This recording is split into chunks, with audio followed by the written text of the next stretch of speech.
Hello friends, welcome to Jella fashions. எப்படியோ ஒரு வழியாக இன்றைக்கி லாங் வீடியோ பார்ட் 2 போட்டாச்சு. இந்த வீடியோவில் பார்த்திங்கன்னா இங்கே கட்டிங் போட்ட ஃபேப்ரிக் தெரியுது இல்லைங்களா, இது ஃபேப்ரிக் லேசர் கட்டிங் மிஷின் கோயம்புத்தூரில் ஃபேஷன் டாட் அப்படிங்கிற கம்பெனியில் நேராக இங்கே சேலம்லேருந்து கோயம்புத்தூர் விசிட் பண்ணி அவங்களோட பிளேஸ்க்கு ரீச் ஆகி அவங்களோட ஆஃபீஸ்லேயே நேராக போய் விசிட் பண்ணி கட்டிங் போட்டு எடுத்துகிட்டு வந்த மெட்டீரியல் இது silk cotton blouse, embroidery work பண்ணது.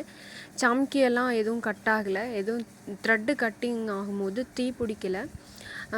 இந்த எட்ஜஸ்லாம் வந்து பிளாக்காக இருக்கும் லேசர் கட் பண்ணும்போது அப்படின்னு சொல்லி வீடியோவில் பார்த்தேன். அந்த மாதிரிலாம் எதுவும் இல்லை, நல்லாவே கட் பண்ணி கொடுத்துருக்கு. மிஷினில் இதுக்கு சிசர்ஸ் வச்சு கட் பண்ண மாதிரி இருக்குது, ஒன்றும் பிரச்சனை இல்லை. சாஃப்ட்வேரில் நம்ம மெஷர் பண்ணிட்டோம்னா அதுவே நம்மளுக்கு காட்டுது. இந்த மாதிரி செட் பண்ணியிருக்காங்க. போத் ரெடிமேட் ப்ளவுஸ் மெஷர்மெண்ட்ஸும் அதில் இருக்குது. நமக்கு கஸ்டமருக்கு கஸ்டமைஸ் பண்ணி தரோம் இல்லையா, அந்த மெஷர்மெண்ட் போட்டோம்னா இந்த அளவுக்கு நீங்கள் வச்சிங்கன்னா, இப்போ ஷோல்டர் வந்து 2.5 தான் வைக்கணும் அப்படின்னா, அதுக்கு மேலே நம்ம வச்சோம்னா அது நமக்கு இன்டிமேஷன் சொல்லுது. இல்லை இந்த அளவுக்கு வச்சோம்னா கரெக்டாக இருக்கும் அப்படின்னு சொல்லி இன்டிமேஷன் காட்டுது. ஆக்சுவலி நான் வந்து கனரா பேங்க்கில் லோனுக்காக அப்ளை பண்ணியிருந்தேன், சப்சிடி லோனுக்காக. ட்வீ scheme, Tamil Nadu women empowerment development scheme. அதில் வந்து 25% சப்சிடியோட லோனுக்கு அப்ளை பண்ணியிருந்தேன். எனக்கு லோனும் சாங்ஷன் ஆகிடுச்சு. லோன் சாங்ஷன் ஆகலை, சாங்ஷன் பண்ணித்தரேன்னு சொன்னாங்க. ஆனால் அதுக்கு முன்னாடி டிஐசி இங்கே சேலம் டிஸ்ட்ரிக்டில் ரத்தனவேல் கவுண்டர் கல்யாண மண்டபத்தில் ஆப்போசிட்டில் டிஐசி இருக்குது, அங்கே மாவட்ட தொழில் மையம். அதில் போய் அப்ளை பண்ணிவிட்டு என்னோடய லேப்டாப் மூலியமாகவே நானே அப்ளை பண்ணிவிட்டு இன்டர்வியூ அட்டன் பண்ணேன். அந்த கூட்டமாக அங்கே லேடிஸ் இருக்காங்க இல்லையா, அது அங்கே இன்டர்வியூ போன அன்றைக்கி எடுத்த வீடியோ தான். நான் ஒரு 3 இயர்ஸ் முன்னாடியே அப்ளை பண்ணியிருந்தேன். அப்போ பார்த்திங்கன்னா ஒரு 20-30 பேர் தான் வந்திருப்பாங்க அந்த இன்டர்வியூக்கு. ஆனால் இந்த தடவை ஒரு 100 பேர்கிட்ட இன்டர்வியூ வந்திருந்தாங்க. அவ்வளோ பேர் இந்த சப்சிடி ஸ்கீம்லாம் யூஸ் பண்ண ஆரம்பிச்சிட்டாங்க. கண்டிப்பாக நீங்கள் லோன் போகிறீங்கன்னா உங்கள் பேங்க்கில் போய் விசாரிச்சுட்டு என்ன டேர்ம்ஸ் அண்ட் கண்டிஷன்ஸு, எந்த மாதிரி லோன் ப்ராசஸ் பண்ணுவாங்க அப்படின்னு விசாரிச்சுட்டு அப்புறமா நீங்கள் வந்து டிஐசி போகிறது பெஸ்ட்டு. ஏன்னா டிஐசியில் வந்து பேங்க்கில் என்ன சொல்கிறாங்களோ அதுக்கு தகுந்த மாதிரி தான் அப்ரூவல் கொடுப்பாங்க. பேங்க் தான் மெயின். நீங்கள் என்ன தான் சப்சிடி மூலமாக போனாலும் பேங்க்கில் என்ன சொல்கிறாங்களோ அதை பொறுத்து தான் நீங்கள் லோன் அவைல் பண்ண முடியும். ஆனால் பேங்க்கில் வந்து சும்மா சொல்லக்கூடாது, 4-5 மாதமாக அலைய விட்டுட்டு தான் இருக்காங்க. அவ்வளோ சீக்கிரம்லாம் நீங்கள் லோன் வாங்கிட முடியாது.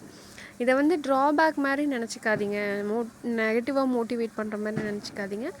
கண்டிப்பாக சப்போஸ் லோன் கொடுக்குறாங்க, நம்ம ஒரு இப்போ தான் புதுசாக ஸ்டார்ட் பண்ணுறோம், லோன் கொடுக்குறாங்கன்னா கண்டிப்பாக அதுக்கு உண்டான கெப்பாசிட்டியெல்லாம் நமக்கு இருக்கணும்.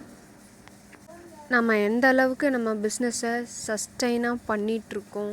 இப்போ நம்ம யார் வேணாலும் நினச்சா பிஸ்னஸ் ஸ்டார்ட் பண்ணிடலாம் ஈஸியாக. ஆனால் அதை கண்டினியூ பண்ணுறது தான் ரொம்ப ரொம்ப கஷ்டம். சர்வைவ் பண்ணணும், அதெல்லாம் செக் பண்ணுவாங்க.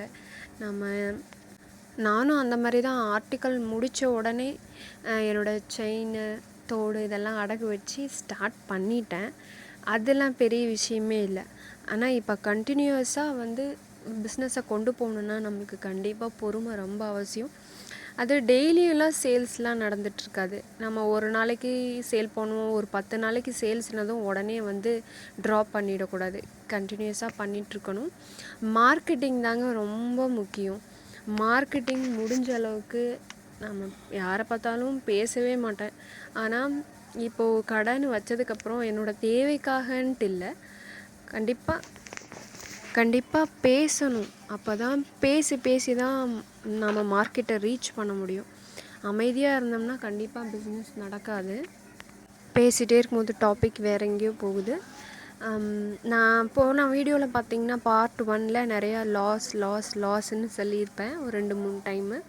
ஆனால் எத்தனை தடவை லாஸ் ஆனாலும் பரவாயில்ல, நீங்கள் பொறுமையாக கண்டிப்பாக என்னால் பிஸ்னஸில் பாசிட்டிவாக கொண்டு வர முடியும் அப்படின்னா வெயிட் பண்ணி கண்டிப்பாக பண்ணுங்கள்.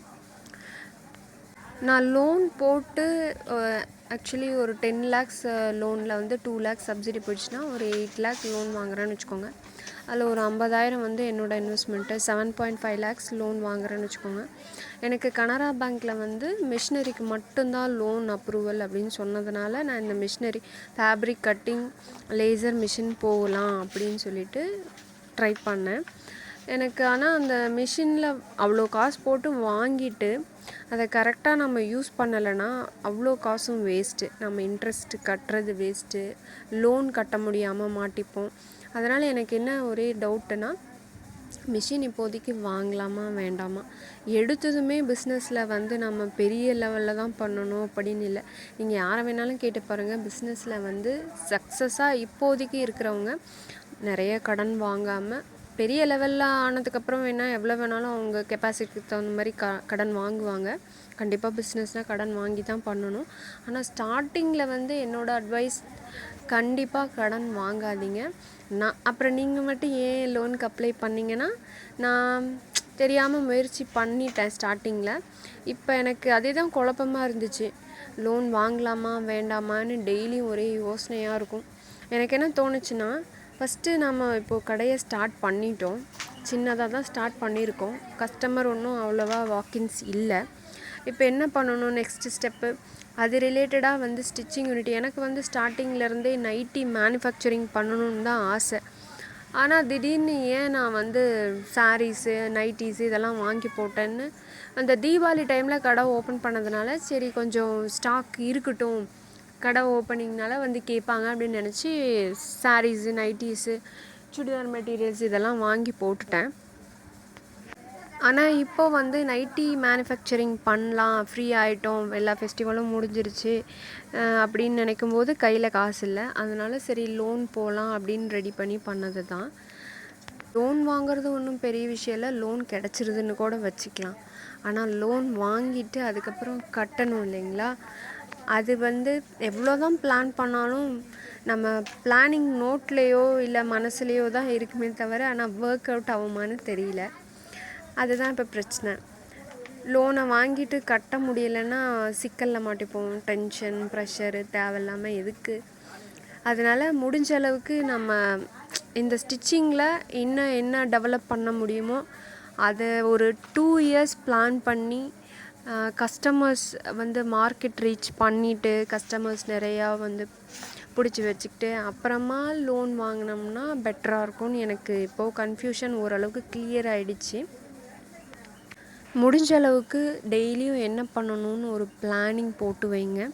பிஸ்னஸ் பண்ணுறது ஸ்டார்டிங் பண்ணுறது ஈஸி தான், ஆனால் அது ஃபர்தராக மூவ் பண்ணிட்டு கொண்டு போகணும், லாங் ரன் பண்ணணும் அப்படின்னா கண்டிப்பாக டெய்லியும் பிளான் பண்ணுங்கள். MBA படிக்கும்போது எடுத்தால் பிளானிங், ஆர்கனைசிங், கோஆர்டினேட்டிங், ஸ்டாஃபிங் அப்படின்னு நிறைய படிச்சிருக்கேன். ஆனால் அதெல்லாம் நான் வந்து இம்ப்ளிமெண்ட் பண்ணதே கிடையாது. CA படிக்கிறதுக்கு முன்னாடி வரைக்குமே என்னோடய லைஃப் ரொட்டீன் வந்து வேறு மாதிரி இருந்தது. ஒரு மாதிரி சோம்பேறித்தனமாக லேட்டாக எழுந்திரிக்கிறது. அப்புறம் ஆனால் மனசுக்குள்ளே ஆசை மட்டும் இருக்கும், பிஸ்னஸ் பண்ணணும் அப்படின்ற ஆசை மட்டும் இருக்கும். ஆனால் அதுக்கான எந்த ஸ்டெப்பும் நான் எடுக்கலை. ஏன் ஃபெயிலியர் அப்படின்னா, ஒரு ப்ராப்பர் பிளானிங்கே இல்லை.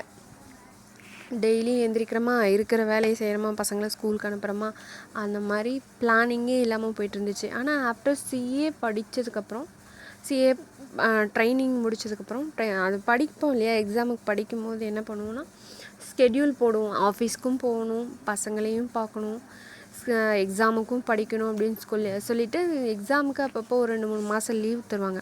அந்த லீவில் வந்து ஸ்கெட்யூல் போட்டு படிக்கும்போது பிளானிங்னா அப்போ தான் என்னன்னு கற்றுக்கிட்டேன். அந்த CA படிக்கிறதுக்கு முன்னாடி வரைக்கும் இந்த மாதிரி லைஃப் இருந்ததே கிடையாது. அப்படி ஒரு ட்ரான்ஸ்ஃபர்மேஷன் அந்த ஆர்டிக்கல் ஜாயின் பண்ணதுக்கப்புறமா லைஃப்பில் வந்து நம்மளை சுற்றி யார் யார் இருக்காங்களோ அவங்கள பொறுத்து தான் நம்ம லைஃப் மாறும் இல்லையா? நானும் ஆர்டிக்கல் போயிட்டு இருந்த வரைக்குமே நல்ல படிச்சுட்டு இருந்தேன். அப்புறம் ஆர்டிக்கல் கம்ப்ளீட் பண்ணதுமே அந்த படிக்கிற ரொட்டீன் நின்று போச்சு. ஏன்னா நம்மளை சுற்றி வந்து படிக்கலையா, எக்ஸாம் பாஸ் பண்ணலையா அப்படின்னு சொல்லி ப்ரெஷர் பண்ணிகிட்டே இருப்பாங்க. அதனால் அந்த ஒரு இதுக்காகனாச்சும் உட்காந்து படிச்சுட்டு இருந்தேன்.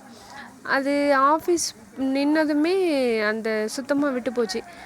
இப்போ கடையை வேறு ஸ்டார்ட் பண்ணிட்டோமா, கடைக்கு உண்டானதை ஃபஸ்ட்டு பார்க்கலாம். இன்னும் CA ரிஜிஸ்டர் பண்ணி 2 வருஷம் இன்னும் டைம் இருக்குது எக்ஸாம் கிளியர் பண்ணுறதுக்கு. அதனால் கொஞ்சம் பிஸ்னஸை டெவலப் பண்ணிவிட்டு அப்புறமா கண்டினியூ பண்ணிக்கலாம் ஃப்ரீ டைமில் அப்படின்னு இப்போயுமே ஸ்கெட்யூல் போடுறது. ஒரு 1 இயர்க்குள்ளே எக்ஸாம் ஏதாவது ஒரு குரூப் எழுதலாம் அப்படின்னு சொல்லிட்டு. ஆனால் டைமே சுத்தமாக இல்லாமல் அப்படியே ஒரு நாள் படிக்கிறது, ஒரு நாள் படிக்கிறதுக்கு நேரம் இல்லாமல் அப்படியே விட்டுறது. பார்த்துக்கலாம், பின்னாடி இன்னும் ஒரு 2 வருஷம் இருக்குல்ல, பார்த்துக்கலாம். இப்போ என்ன பண்ணலான்னா, கண்டிப்பாக டெய்லரிங்கை இன்னும் கொஞ்சம் நல்லா கற்றுக்கிட்டு, ஆனால் எனக்கும் டெய்லரிங்க்கும் சம்மந்தமே இல்லை. நான் எப்படி இந்த ஃபீல்டுக்குள்ளே வந்தேனே எனக்கு தெரியல. நான் டெய்லரிங் கோர்ஸும் இதுக்கு முன்னாடி கற்றுக்கிட்டதே கிடையாது. ஆனாலும் எனக்கு ஏன் திடீர்னு இந்த இன்ட்ரெஸ்ட் வந்ததுன்னு தெரில. கடையில் சரி வரோம், சும்மாவே உக்காந்துருக்கோம், கண்டிப்பாக தைக்கணும், தைச்சி பழகணும்னு சொல்லிவிட்டு நானாக கற்றுக்கிட்டது தான். சும்மா யூடியூப் வீடியோஸ் பார்த்தே கற்றுக்கிட்டு தைச்சிக்கிட்டு இருக்கேன். இன்னும் நல்லா ப்ராப்பர் ஃபினிஷிங் அந்த மாதிரிலாம் நல்லா நிறைய டெவலப் பண்ணிக்கிட்டு அப்புறமா வந்து ஃபேப்ரிக் கட்டிங் மிஷின் வாங்கிட்டு, யாராவது எனக்கு என்னென்னா, இப்போ fabric cutting laser machine use பண்ணுறீங்கன்னா, எனக்கு கொஞ்சம் தெரிஞ்சவங்க யாராவது இருந்தீங்கன்னா, இந்த வீடியோ பார்க்குறீங்கன்னா எனக்கு உங்களோட ரிவ்யூஸ் கண்டிப்பாக அனுப்புங்க. நான் என்னோடய வாட்ஸ்அப் நம்பர் ஷேர் பண்ணுறேன் இந்த வீடியோவில். கண்டிப்பாக ரிவ்யூஸ் சொல்லுங்கள்.